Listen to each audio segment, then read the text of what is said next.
Do you think music has a meaning? Oh yeah, definitely. It's getting to be more spiritual so than anything now. Pretty soon I believe that they're going to have to rely on music to like get some kind of peace of mind or satisfaction, direction actually, more so than politics, because like politics is really on the ego scene, you know. That's why I look at it anyway. It's on a big fat ego scene, for instance. Ego scene. Well, yeah, it's the art of words, which means nothing, you know. So therefore you have to rely on a more of a earthier substance, like music or the arts, theater, you know, acting, painting, whatever. Are you a rich man? When you mean rich, what do you mean? You have a lot of possessions? A lot of money in the bank? Position make you rich? I don't have that type of richness. My richness is life. Every day with $84,600 in your bank account.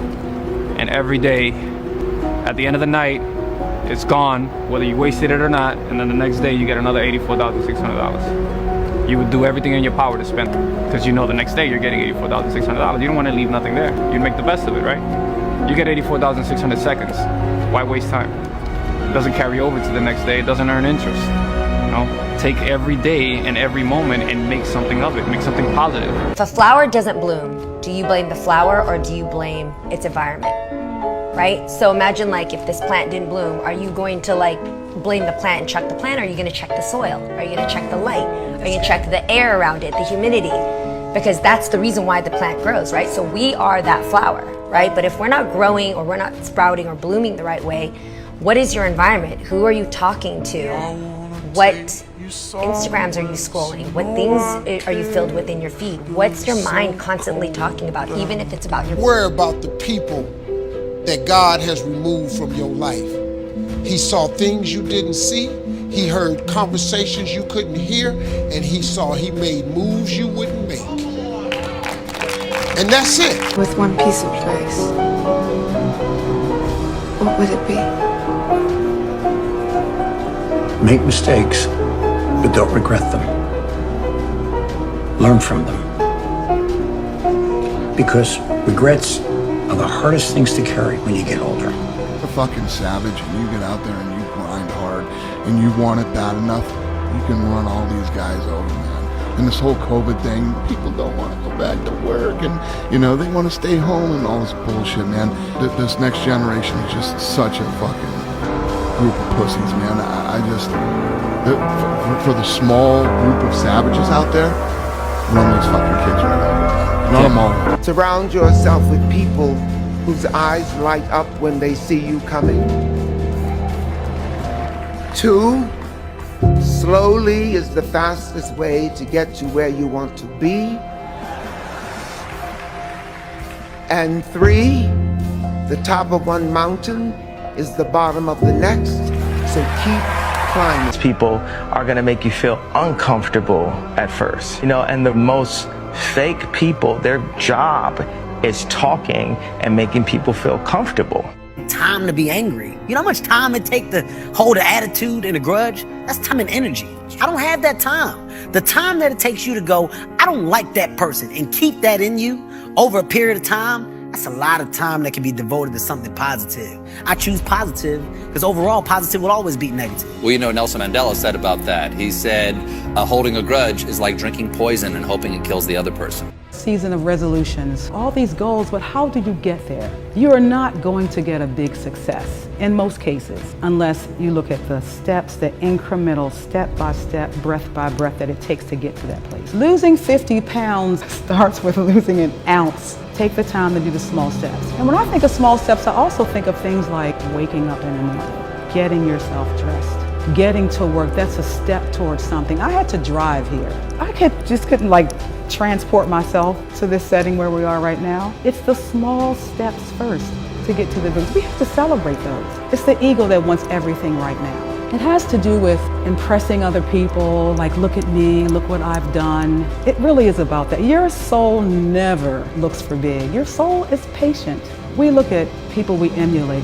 Wow, they're in the limelight. But you don't look at all the hard work, that day-to-day, that grind, the rejection, the sacrifices that were made, but you want everything right now. But you can't get that until you do those baby steps. Pray to catch the bus, and then you run as fast as you can. You can't pray to catch the bus and stroll down the street, right? Like, you gotta pray to catch the bus, run as fast as you can, because then if you miss the bus, it's not your bus. But if you don't run, that could have been your bus. And if you don't pray, that could have been your bus. So I try to do both, like all of my work, all of my faith, and then, you know, rejection is God's protection. It's mine or it's not. Being called weird, or you're being called different, or whatever the hell you're being called, I'm here tonight to tell you, your critics do not count. Their words will fade. You won't. Stay foolish, stay hungry, dream, work hard, and who knows, maybe someday you'll find yourself standing on a stage, and maybe someday somebody will be giving you an award, calling you an innovator.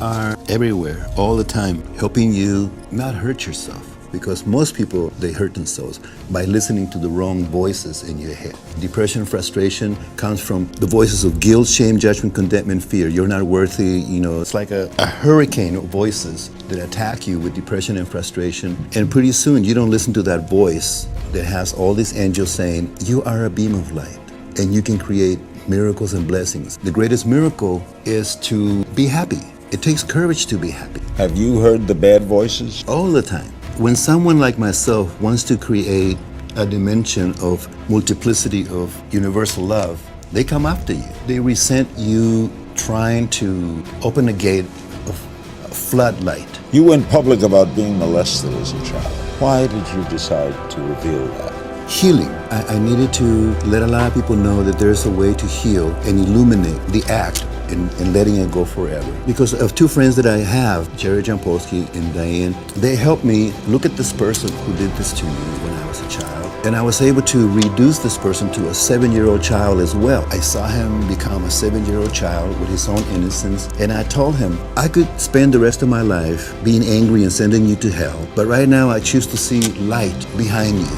And I forgive you, and I'm going to send you into the light. Because if I send you to hell, I will go there with you.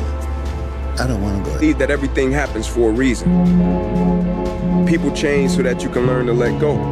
Things go wrong so that you can learn to appreciate them when they're right. And sometimes good things fall apart so better things can fall together. Everyone that's hurt you cares. Someone said forgiveness lets you off the hook. Why would you carry that with you? Because they don't care. If the person doesn't care, why are you tainting and infecting all the amazing moments that could happen in your life with someone that doesn't care how they hurt you? So how do you figure out how to let that go? And that takes work. It takes work. It doesn't come from hard work. Stress primarily comes from not taking action over something that you can have some control over. I find as soon as I identify it and make the first phone call or send off the first email message or whatever it is that we're going to do to start to address that situation, even if it's not solved, the mere fact that we're addressing it dramatically reduces any stress that might come from it. Choose your life calling. Your calling chooses you. That's why it's called call. You don't call, it calls you. When you open yourself up to understanding certain spiritual principles in life, basic, simple, nothing difficult. Don't need all those letters after your name. All you need to do is have what is called a Ma'atian heart. Have a pure heart. Have a good heart. Have the Creator's heart. Because you are born with your calling long before you were ever born. Long before you were ever conceived. You were given a job to do. And that's your divine calling. And on the path of Ma'at, justice, righteousness, reciprocity, balance, harmony is where you are on your road to your destiny and what you were called for. And the longer that you go on this road, as you become an elder and you get more mature and you're moving through, your journey becomes clearer. And the journey is without a destination. Life has no destination. It is a simple journey.